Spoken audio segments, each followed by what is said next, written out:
Hi everyone. You have your content, your settings. Let's now look at some design features.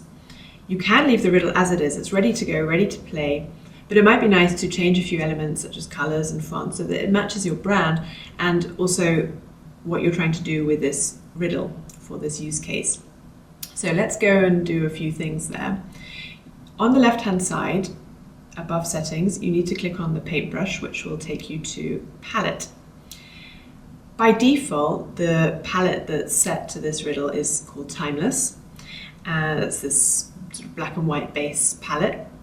And you can use any of our other default palettes, such as my other personal favorite is Forest.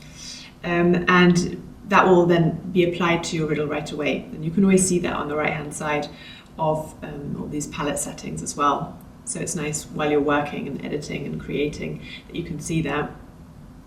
Now, within that palette, or what you can do on top of using that palette, is edit some things in that palette. So let's take our original Timeless palette and make a copy of it. Click on the three dots next to Timeless. Click on Copy and Edit. Let's call it Test Name. Save. And you now have that palette again, but you can make as many changes to it as you like.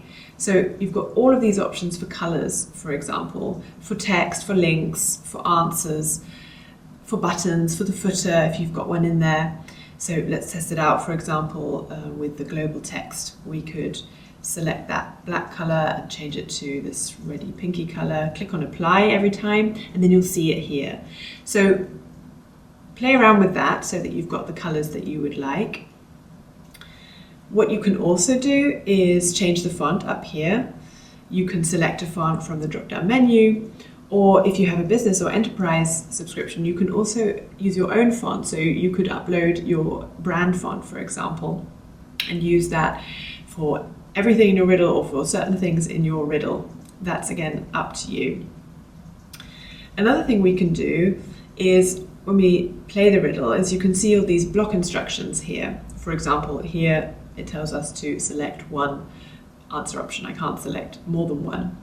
And you can, if you want to, switch them off by disabling block instructions.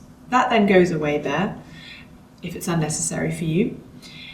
And another thing, next level customization that you might want to use is custom CSS. So for these cascading style sheets, what you can do is add your own snippets, either use them from our help website or use your own.